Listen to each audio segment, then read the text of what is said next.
right before our eyes in these very days. And at this time of crisis, you can see so clearly this bankrupt system, defended and promoted by greedy CEOs and spineless politicians, but a system that people are trying to rebel against and take down.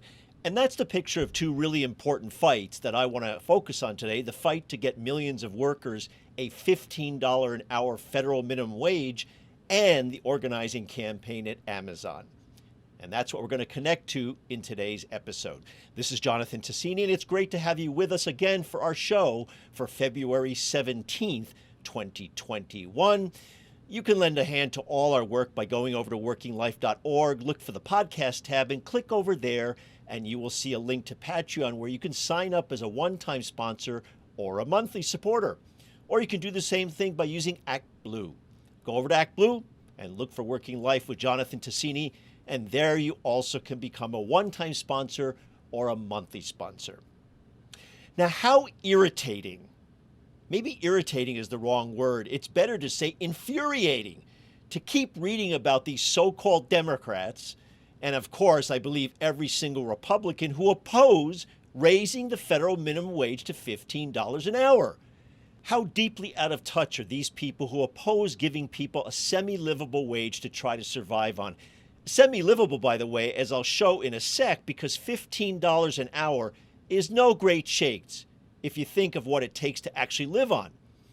And by the way, not only are these folks opposed, but they are opposing the idea using uninformed bullshit arguments that just exposes how shallow and ideologically bankrupt a handful of Democrats are.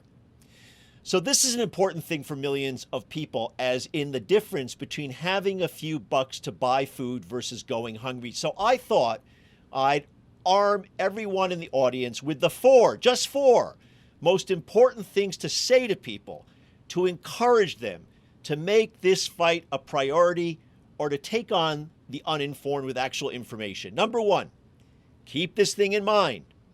If you made $15 an hour and you worked 52 weeks a year, 40 hours a week, meaning you had not a single day off to spend with your family or just chill, you would make $31,200. That, my friends, just puts a family of four a tiny bit over the official federal poverty line. And those poverty lines don't really tell us what it costs in real life to survive. Number two, if the federal minimum wage really kept pace with our productivity over the past 4 decades, the minimum wage should be actually $22 an hour. Yeah, the ruling class and owner class basically robbed millions of people of their hard work over many decades. That's a feature of capitalism, not a bug. Number three, hiking the minimum wage to $15 an hour would save the federal government money. Did you hear that? All you deficit mongers, all the fools who run around screaming about government spending, except when it comes to denying regular people support, but of course lavishing money on the Pentagon and big corporations. A higher minimum wage will save the government money. How's that, you say? If people make more money, they won't need as much support from federal safety net programs, such as food stamps. And yes, the fact that people talk in a matter-of-fact way, that people working full-time have to rely on food stamps to survive in the richest nation in human history should never go unremarked with anything but that is fucked up, immoral, and calls for revolution in the streets. People earning more and likely working longer before retirement. I mean, if you earn more people will wait longer, actually, to start taking Social Security. Well, that will mean more money into the Social Security Trust Fund. And when you earn more, you and your employers pay more in taxes to the federal government. So bottom line, the various savings thanks to hiking the minimum wage to $15 an hour would end up saving the government more than $65 billion a year by 2025. And that's according to a very reputable study from the Institute for Research on Labor and Employment at the University of California at Berkeley. And you can look it up. And this is the last one, number 4. Raising the minimum wage does not, and this is exhausting because we've had to argue this for years, it does not cause big job losses or even much of any job loss at all. And actually, it might even help create jobs. Every credible study going back 30 years shows almost no negative effect to raising the minimum wage. Oh yeah, sure, you'll hear about all those fast food joints who won't be able to afford a $15 an hour minimum wage. It's nonsense. Even if these places would have to raise prices a tiny bit to cover higher wages, it would be pennies on a hamburger or a slice of pizza. Nothing people would stop going to their favorite joint to eat because of the price. And this should be logical to any normal person. Those millions of people who start earning $15 an hour will all of a sudden have a little extra cash to spend, which will likely mean a boost in jobs overall, or at least it would even out any potential small losses. So every single one of the Democrats who is standing in the way of decent wages, and today I'm thinking of 5th columnist Joe Manchin, that's the title I gave him in a piece that I wrote a while back for my new newsletter, which you can subscribe to, by the way, at Substack. Chris Coons from Delaware, who's a credit card industry mouthpiece, and Kristen Sinema from Arizona, they all deserve a vigorous primary challenge to take them out when they come up for re-election. They are so out of touch with regular people, it's amazing. And they're only in touch with their corporate donors' ideas and sentiments. Just to take Sinema for 1 second, because I've already skewered Manchin enough times to last, okay, maybe a week. When Donald Trump won Arizona in 2016, remember this, with just 48% of the vote to 44% for Hillary Clinton, 58% of the people in that same election, that's 10 points higher than Trump's total, voted to increase the state minimum wage to $12 an hour by 2020. In other words, by last year. So higher minimum wages is wildly popular, far more popular than any individual politician. Duh. So take all that info that I just gave you and get out there and make the case. Now, last week I did a segment on the really important union organizing drive underway at Amazon's huge warehouse in Bessemer, Alabama. And you can see my chat on that topic with Dave Mertz of the Retail, Wholesale, and Department Store Union in the archive. As you can see all our past episodes in our archive. Please do subscribe to our YouTube channel so you can track all our episodes. This is so important a campaign, I wanted to come back to it with another segment, because a win here, the first union at an Amazon warehouse, would be a huge beginning to unionize this gargantuan corporate thug, not to mention a huge boost and message to everyone that organizing is possible anywhere in the country at any company. So workers are now voting by mail ballot, a vote that will go on until the end of March, and they are voting in the face of an ugly, vicious, anti-union campaign by Amazon. So to get a feel now for what's happening on the ground, let me welcome in Joshua Brewer, a lead organizer for the campaign for the RWDSU. So Joshua, tell us a little bit about how you got into this, maybe as an organizer, how you got into this campaign, but also a little bit about your background in terms of the labor movement. Sure, absolutely. So I've been with the organization about 6 years. Started organizing with very little understanding of the labor movement in whole, but really wanted to help people and had, I think, a lot of energy. And so they were excited about that. So they said, all right, kid, just run down to, we've got this campaign down in the panhandle of Florida. It was a smaller nursing home, a group of workers down there. And I said, well, what do I do? He said, well, you hold a sign by the front gate and you encourage workers to unionize, And I said, all right, I can do that. And I called Randy about a week later and I said, hey, Randy, there's a maintenance man. He's installing a water sprinkler here where I stand. And he said, he looked at the maintenance man and said, brother, I'm sorry to do this to you, but I'm just following orders. And so they had actually ran sprinkler systems to try to run us off the gates. And so I called Ray. I said, well, what do I do now? He's got a sprinkler on my gate. He said, go to Lowe's, get you a bucket, flip that bucket upside down and sit on it with your sign, put it on top of the sprinkler head. And so that's what I did. So I went and got a bucket and I put it upside down and I sat on it, and that sprinkler head shot under my feet under that bucket, and I held the sign, and we won that campaign. We won it 3-4 to 1. It's a great union now, operates great, and they got a good union contract. And so that's really how I mean, just got my feet wet. Since then, I do represent a lot of poultry plants, some dairy production in Birmingham, some healthcare, but do a good amount of organizing. And so next was really a big campaign with Fresenius Medical Care in the South, primarily female, primarily people of color. They also won 2 elections there, and that was a few years back, and we just got them to a contract. And so, have had a few runs and dealt with a few multinationals. And so this isn't our first time going against a company with a ton of money that is fiercely anti-union. And so, we had some experience before jumping in here. Well, that bucket over the sprinkler head is a sign of labor ingenuity and quick thinking. And I think I'm going to remember that and hearken back to that every time I have a segment about labor organizing and the challenges, because there's always an easy or perhaps obvious or a very ingenious way of countering the company. I love that. Tell me a little bit about where you're from, and you're relatively young compared to me, for example. Did you do union organizing from kind of the outset, or did you do any kind of organizing before that? And where were you raised? Sure. So I was actually I'm born in South Georgia, raised in Oakland County, Michigan. And so my mother remarried when I was very young. And so we moved to just outside of Detroit. And that's really where I spent my formative years. I was in Oakland County until I was 19 or 20 years old.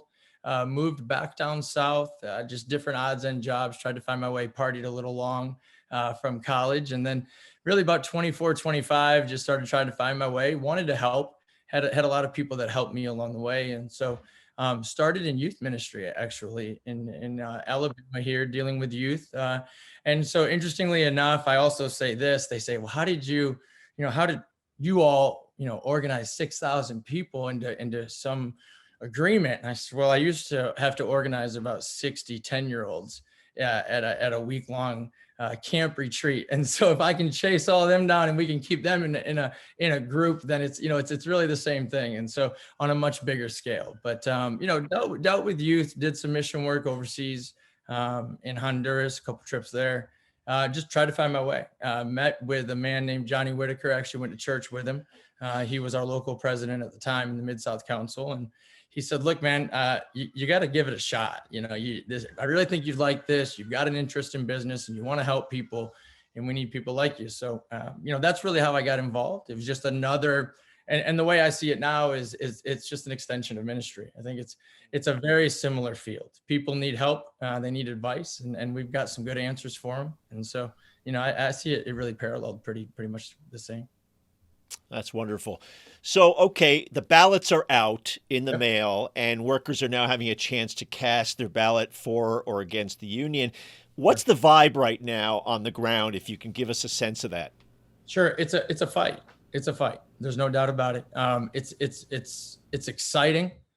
Depending on the moment of the day, we feel like we're absolutely going to win. We're gonna run right through it. And then sometimes, it's an emotional roller coaster. Amazon has done, they've done a number, for those that are familiar with labor process and labor law, they really had a 2-month head start as we were beginning to gather cards.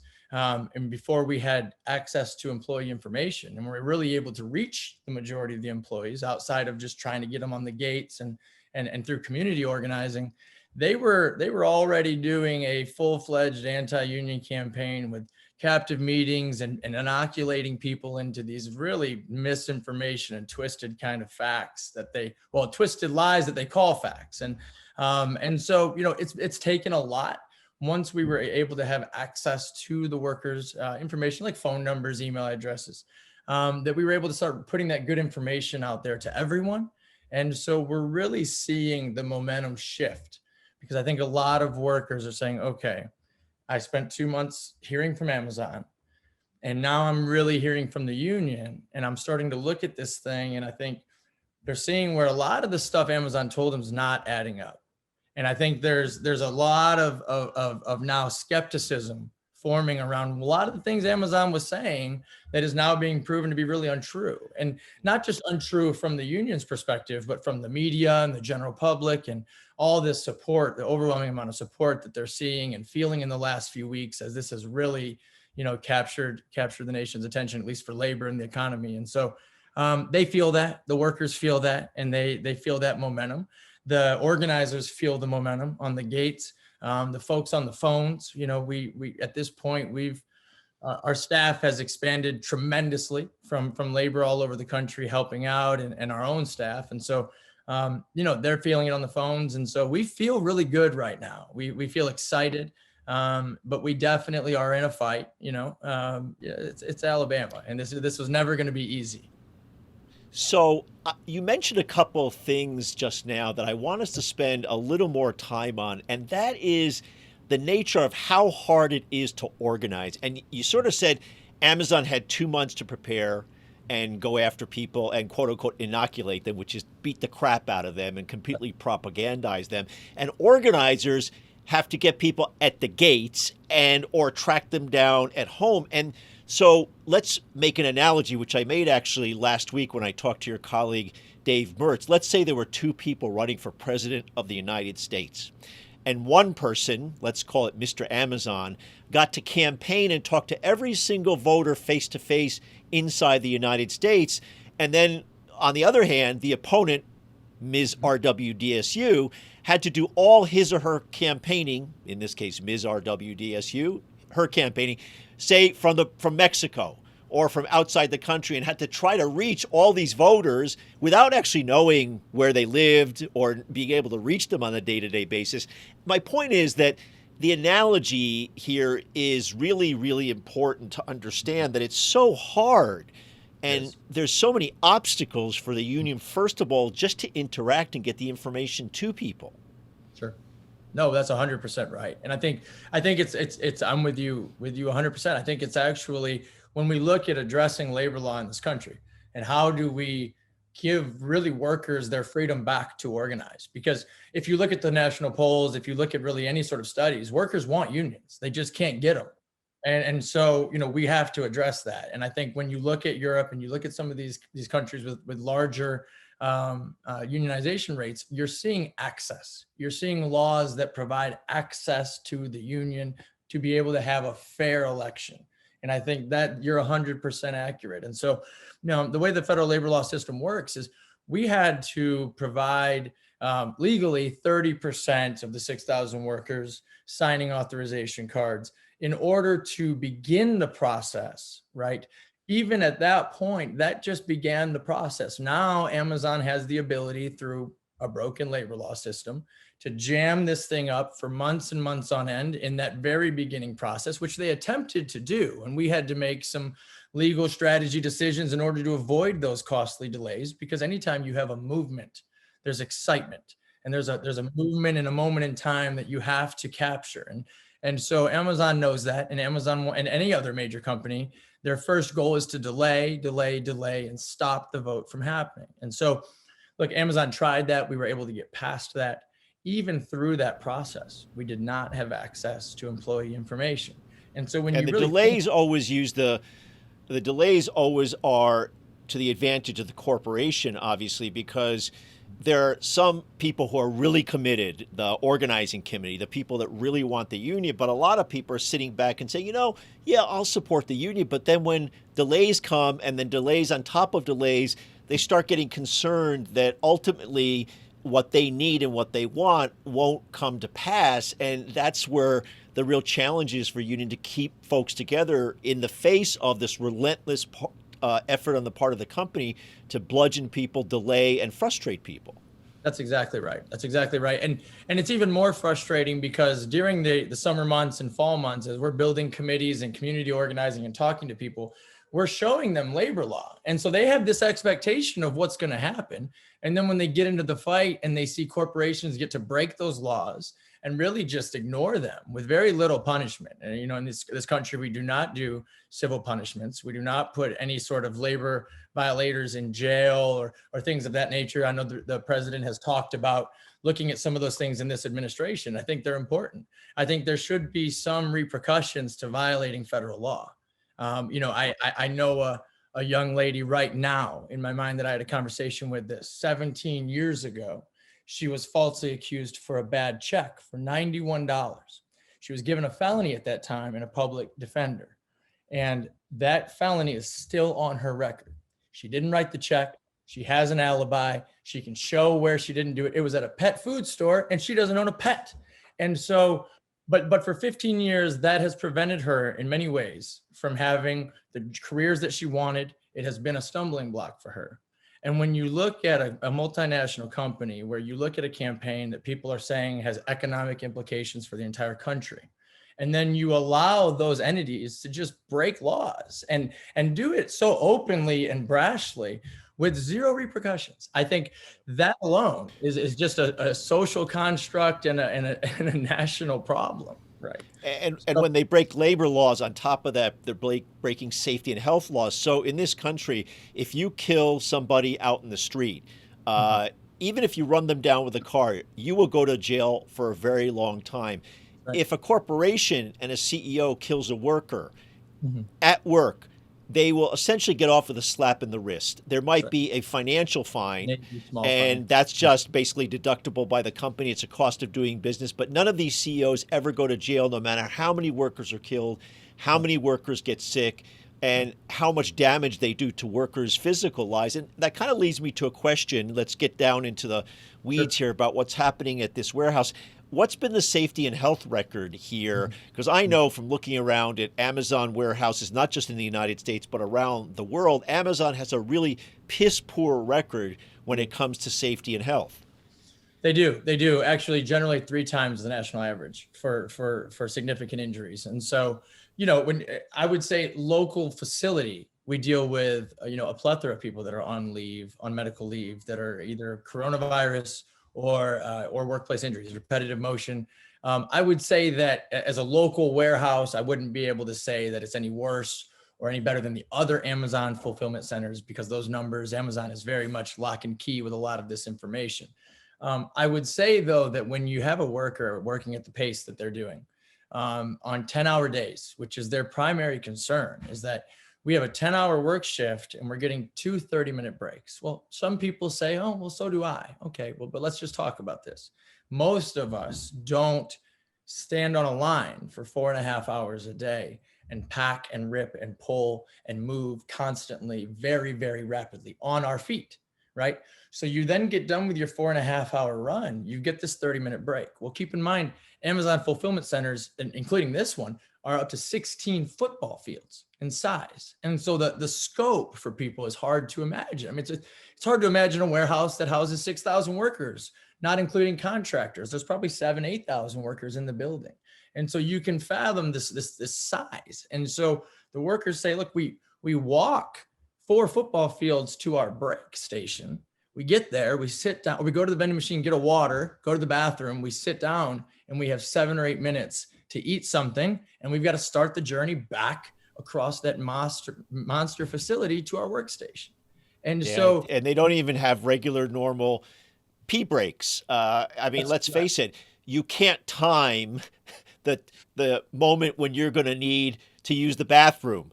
And if you have to hold it in until your break, first of all, that's medically dangerous for a number of people. And then to your point, and I've seen this in other warehouses. I remember a story of a warehouse in the UK where literally, to your point, where someone would be stationed, it would take them that long just to get to the bathroom, quickly use the bathroom, and then get back to where they were because they were on the other side of the warehouse. That's right. That's exactly right. And you know, what is mind-boggling is that Amazon is aware of this.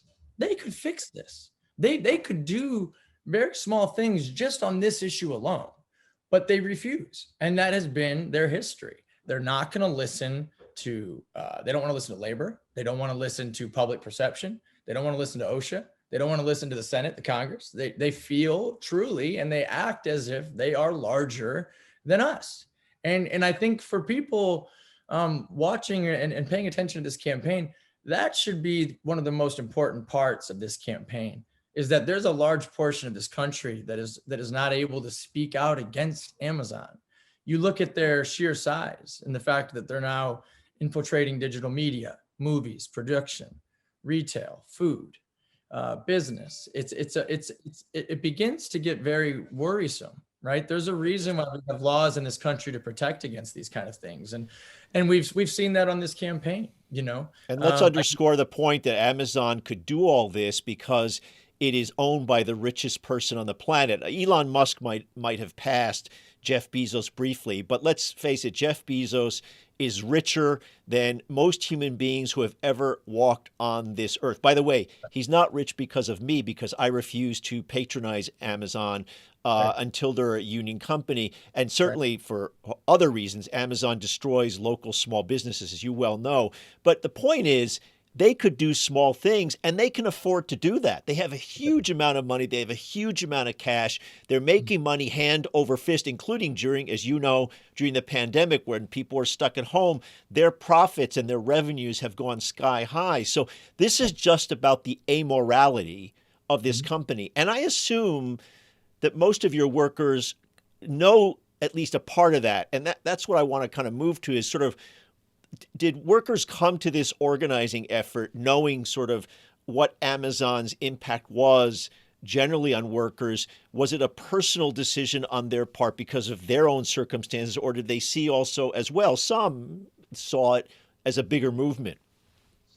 I think it's both. So I'll start with, first of all, I think workers came to us knowing Amazon's history, but I think also workers came to us just disappointed. I think they were very excited when they heard that Amazon was coming to Bessemer. I think the economic struggles of Bessemer has been widely reported, and so to have an employer come in and offer $15, which, as we know in the South, is a more competitive wage, certainly than we're used to seeing with some of these smaller factories and plants. So they felt excited about it. I think what workers found when they got there was the opposite. I think they found mass chaos. There was quite a few water issues when they first opened the facility. There was issues with the internet, which everything runs off of an application, the Amazon A to Z app. And so there was issues with clocking in and out, and workers weren't being paid correctly. And ultimately it was this underlying concern that we were being treated less than human, that we don't have a supervisor or a manager that we really know. We have pictures of them on our phone, but we've never met them. And that ultimately we feel like we're losing a sense of our humanity. We report to this robot, to these robots that give us these directions, and when we have issues or just regular questions, you know, especially with COVID. I mean, we were in an administration that was giving no one any answers. There was a lot of confusion, and these workers were opening and starting this work at the exact same time. And they felt like they would reach out to Amazon, they would ask them questions, you know, basic things.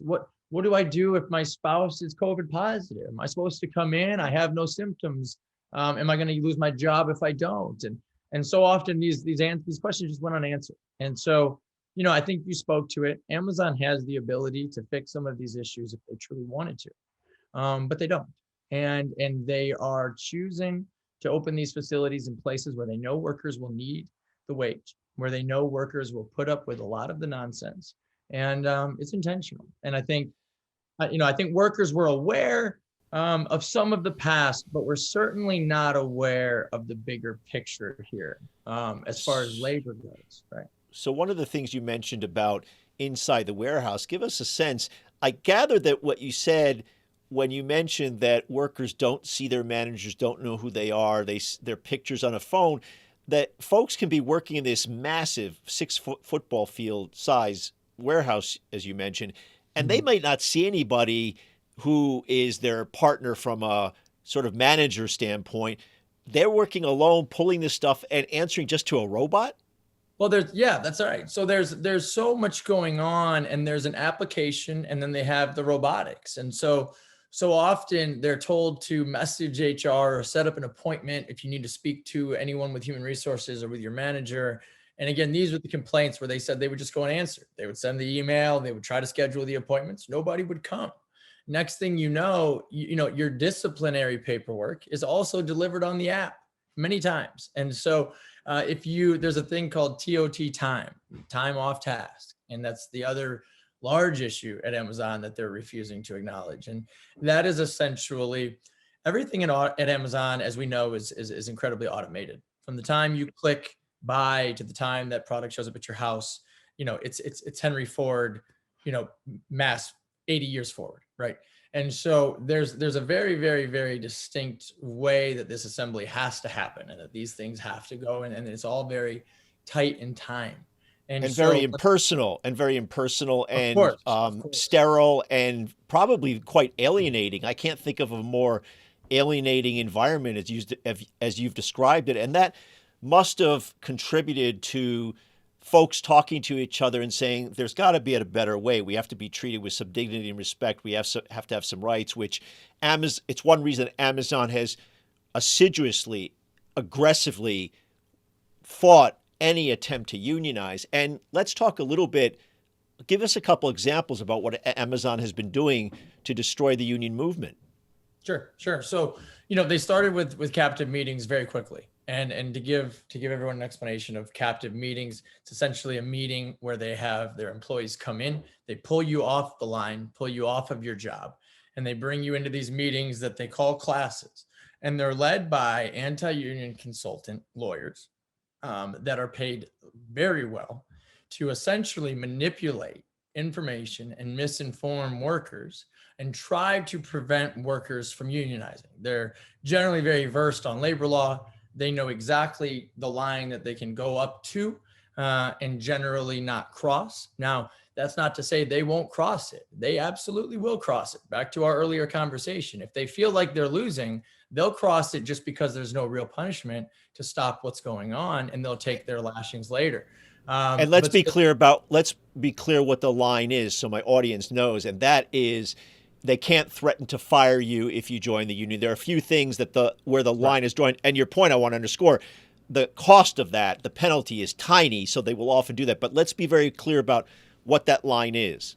Sure. So number one, you're looking at interrogation and coercion, right? And so generally speaking, the board says, look, this needs to be a free and fair election. That's the National Labor Relations Board. They say, look, this is supposed to be a free and fair decision for the workers. And so the union, you're welcome to explain why you believe they should vote yes, why you believe they should unionize. To the same point, the company, you're allowed to do the same, why you believe they shouldn't, if that's your opinion. But what we cannot do is obviously intimidate workers. We cannot coerce them or harass them and essentially offer them maybe benefits in the future and really just to keep things fair, as if any other real election in the United States that we have. And so, I can give an example if you'd like of a really common sense way that union busters will lie without actually legally lying. Give it to us in a small nugget. Sure. So best way I can, essentially, right? So once the union wins, once the workers vote to win and form their own union, they're going to bargain a contract, right? And after that process, the mass of the Amazon facility, all 6,000 workers, will vote on whether or not they want that contract. And that will be their decision, and it will be voted on and won by a majority. And so what Amazon union busters will say is they will say things like, the union, they can go into negotiations and they can sacrifice your wages and create language that then gives that money over to the union, and so that they can spend it however they want, right? Now, is that statement false? Technically, in negotiations, could we say we're going to take money from employees and give it to the union? Theoretically, legally, yes, we could. But would 6,000 employees ever vote for a pay cut to then in turn give their money to the union? No. Well, there's certainly what Amazon does. As we kind of wrap up our segment here, Amazon does what all companies do. I want to underscore this union busting process is a huge multi-billion-dollar business. This isn't just some fly-by-night operation. These are highly paid consultants. They're at almost every major law firm in the United States, and they get hired by companies to do exactly what Joshua is saying, which is to skirt the line of what's legal, threaten folks, put the fear that if they vote for the union, it'll be a bad outcome. And then if by chance they cross the line, the penalty is so small, it's really a cost of doing business, especially for a huge company like Amazon. They're happy to break the law if it means that they might pay $10,000, $100,000, but at the end of the day, they stop the union. I want to wrap up with this question. Sure. So how are people feeling? And I want to be clear, I don't, it's not like Las Vegas where we're going to bet on how the outcome is, but give us a sense of what you think the mood is now in terms of the vote count, how people are feeling. Are people energetic? Is the feedback coming back from workers and you get a sense that people are really voting for the union? Sure. Yeah, I do. We're talking to workers every day. We're having hundreds of conversations a day. And so we have a really good feeling on the campaign and the pulse of the folks on the campaign. And look, our committee, our people are saying they absolutely believe we're going to win. We're looking at our numbers and looking at the workers we've talked to. We are growing more confident by the day. But what I will tell you is, we're in a fight as this whole conversation has gone. To put a fast number on that, one union buster, this just came out, Amazon is paying $3,200 a day for one person. You can imagine how many of those folks it takes to union bust a 6,000 worker plant. And so that's public information. And so, we have a fight against us. They're going to spend millions of dollars to misinform and harass and terrify their own employees. But we believe the spirit of Bessemer is going to come through, and we believe we're going to win. And we're excited and looking forward to the next 6 weeks. And the reason they're going to spend millions of dollars, let's be clear, when you guys win, that's going to set a shockwave, not just through every single Amazon warehouse, but through the entire labor movement that has been trying to organize these big retailers like Walmart, the big anti-union ones. And I think that this is why this is such an important campaign. And I really, on the behalf of all the labor movement, want to thank you and the work you're doing and all those workers who are standing up in the face of this assault by one of the most amoral companies, and I've been around a while, one of the most amoral companies that I've seen, and run by one of the most amoral people, the CEO, Jeff Bezos. It's one of the reasons I don't patronize Amazon. I will if they start to let the folks have a fair shot at unionizing. Joshua, thanks very much for being on the show, and we'll have you back to update us as we get closer to the vote.